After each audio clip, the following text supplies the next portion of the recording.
3524 number حدیث ہے، لیکن ترمذی شریف کا جو طریق ہے وہ ضعیف ہے، اس کی سند کمزور ہے۔ یہ میں پہلے بتا دوں کہ امام ترمذی رحمۃ اللہ علیہ نے ساتھ لکھا ہے کہ یہ روایت کمزور ہے، لیکن ضروری نہیں ہوتا کہ جو روایت اگر ترمذی میں کمزور ہے تو کہیں اور وہ روایت صحیح سند سے نہ ہو۔ اس کی صحیح سند المستدرک للحاکم میں 1862 نمبر پر موجود ہے، اور سنن نسائی الکبریٰ میں 10,492 نمبر پر موجود ہے، اور مشکات میں بھی یہ حدیث ہے 2,454 نمبر پر انٹرنیشنل نمبرنگ کے مطابق۔ تو صحیح سند المستدرک للحاکم اور سنن نسائی الکبریٰ کے اندر موجود ہے، اور وہ وظیفہ ہے حضرت انس ابن مالک اور سعد ابن ابی وقاص رضی اللہ تعالی عنہما کہتے ہیں کہ آپ صلی اللہ علیہ وسلم کو جب کبھی کوئی تکلیف یا پریشانی پہنچتی تو آپ صلی اللہ علیہ وآلہ وسلم ہمیشہ ان الفاظ میں اپنے رب کو پکارا کرتے ہیں، یا حی یا قیوم برحمتک استغیث، اے خود سے زندہ ہر چیز کو تھامنے والے، میں تیری رحمت کے ساتھ تیری مدد کا سوال کرتا ہوں۔ استغیث بولیں گے اگر الف کے ساتھ یا حمزہ کے ساتھ تو یہ سنگولر کا صیغہ ہوگا، واحد کا صیغہ ہوگا، اور اگر ہم بولیں گے نستغیث نون کے ساتھ تو یہ جمع کا صیغہ ہوگا، تو یہ جمع کا صیغہ بن جائے گا۔ بہرحال کتنی بہترین دعا ہے، اے خود سے زندہ ہر چیز کو تھامنے والے، میں تیری رحمت کے ساتھ تیری مدد کا سوال کرتا ہوں۔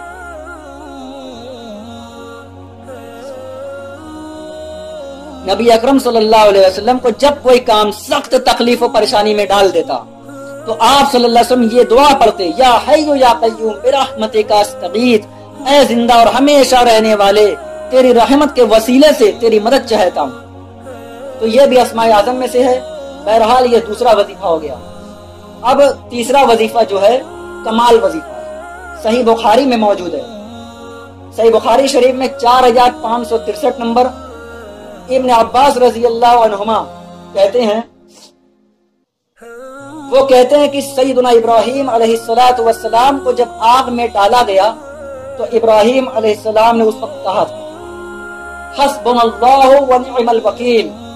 ہم نے اللہ ہی پر بھروسہ کیا اور وہی بہترین کارساز ہے، ہمارے لیے اللہ ہی کافی ہے اور وہی بہترین کام بنانے والا ہے۔ اور ابن عباس رضی اللہ تعالیٰ عنہما کہتے ہیں کہ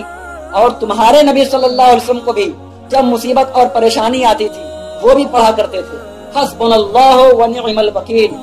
ہم نے اللہ ہی پر بھروسہ کیا، ہمیں اللہ ہی کافی ہے اور وہی بہترین کارساز ہے، وہی بہترین کام بنانے والا ہے۔ کلمہ حسبنا اللہ ونعم الوکیل ابراہیم علیہ السلام نے کہا تھا اس وقت جب ان کو آگ میں ڈالا گیا تھا، اور یہی کلمہ محمد صلی اللہ علیہ وسلم نے اس وقت کہا تھا جب لوگوں نے مسلمانوں کو ڈرانے کے لیے کہا تھا، لوگوں یعنی قریش نے تمہارے خلاف بڑا سامان جنگ اکٹھا کر رکھا ہے، ان سے ڈرو، لیکن اس بات نے مسلمانوں کا جوش، صحابہ کا جوش ایمان اور بڑھا دیا، اور یہ مسلمان بولے کہ ہمارے لیے اللہ کافی ہے اور وہی بہترین کام بنانے والا ہے۔ یہ حدیث صحیح بخاری شریف میں 4563 نمبر پر ہے۔ اور یہ جو عبداللہ ابن عباس رضی اللہ تعالی عنہما نے کہا کہ نبی صلی اللہ علیہ وسلم بھی یہ کہتے تھے، اس کا ذکر الحمدللہ قرآن میں بھی موجود ہے، اس سے بھی بڑھ کر سورہ آل عمران سورہ نمبر 3 آیت نمبر 173 میں کہ جب نبی صلی اللہ علیہ وسلم اور اہل ایمان کو یہ خبر پہنچی کہ کافر ان کے خلاف سازشیں کر رہے ہیں تو نبی صلی اللہ علیہ وسلم اور اہل ایمان نے پکارا، حسبنا اللہ ونعم الوکیل۔ تو حسبنا اللہ ونعم الوکیل قرآن کی آیت بھی، اور یہ ہے وہ وظیفہ جو قرآن مجید میں آیا ہوا۔ سورہ آل عمران آیت نمبر 173 اور صحیح بخاری شریف 4563 اور صحیح بخاری شریف 4564 نمبر میں بھی ہے۔ اس میں یہ ہے کہ جب ابراہیم علیہ السلام کو آگ میں ڈالا گیا تو آخری کلمہ جو آپ کی زبان مبارک سے نکلا حسبی اللہ ونعم الوکیل تھا، یعنی واحد کے صیغے کے ساتھ، یعنی میری مدد کے لیے اللہ کافی ہے اور وہی بہترین کام بنانے والا ہے۔ اچھا، یہ جتنے بھی وظیفے ہیں میرے بھائیو، ان کا فائدہ اسی وقت ہے جب آپ کو ان کا ترجمہ بھی آتا ہوگا، تاکہ آپ کو پتا ہو کہ آپ اپنے رب سے کیا کہہ رہے ہیں۔ جب آپ ان وظائف کو پڑھیں تو ایک دفعہ اپنی زبان میں اس کو ریپیٹ بھی کریں۔ آپ اس طرح پڑھیں، حسبنا اللہ ونعم الوکیل، میں نے اللہ ہی پر بھروسہ کیا اور وہی بہترین کارساز ہے، اپنی زبان کا اثر ہوتا ہے۔ اس لیے آپ جو بھی وظیفے پڑھیں، ایک دفعہ ان وظیفوں کو جب آپ الگ سے دعا مانگ رہے ہوں تو اس وقت آپ اس کو اپنی زبان میں بھی دہرائیں، اور آپ چلتے پھرتے اٹھتے بیٹھتے ہر وقت جس حالت میں بھی آپ ان وظائف کو پڑھ سکتے ہیں۔ اور صحیح مسلم میں حدیث ہے کہ جو وظائف ہیں ان کے لیے تو کوئی وضو بھی کیا، غسل بھی پروٹوکول نہیں ہے۔ ام المومنین عائشہ صدیقہ رضی اللہ عنہا کہتی ہیں کہ نبی صلی اللہ علیہ وسلم حالت جنابت میں بھی اللہ کو یاد کر لیا کرتے تھے۔ صحیح مسلم میں یہ حدیث موجود ہے، جنابت والے چیپٹر میں، ہر حال میں اللہ کو یاد کرتے تھے۔ اور جو قرآن میں بھی دعائیں ہیں یا اذکار آئے ہیں، جب آپ حالت جنابت میں بھی اس کو کریں گے تو اس پر قرآن کا حکم نہیں لگے گا۔ تو جو جامع ترمذی اور ابو داؤد شریف میں جو حدیث ہے کہ حضرت علی رضی اللہ عنہ کہتے ہیں کہ نبی صلی اللہ علیہ وسلم کو حالت جنابت کے علاوہ کوئی اور حالت قرآن پڑھنے سے معنی نہیں ہوتی تھی، تو اس سے مراد قرآن کی تلاوت۔ اگر قرآن کی دعائیں جو ہیں جیسے بسم اللہ الرحمن الرحیم، یہ بھی تو قرآن ہے، سبحان اللہ بھی تو قرآن ہے، الحمدللہ بھی، یہ اذکار جو ہیں جب آپ اذکار کی نیت سے پڑھ رہے ہوں گے تو پھر یہ قرآن نہیں شمار ہوں گے بلکہ ذکر شمار ہوں گے، اور اس کے لیے نہ وضو پروٹوکول ہے اور نہ غسل کا ہونا ضروری ہے، ہر حال میں اللہ کو یاد کریں۔ اللہ تعالیٰ سے دعا ہے کہ اللہ تعالیٰ ہم تمام مسلمانوں کو ان وظائف کو پڑھنے کی توفیق عطا فرمائے۔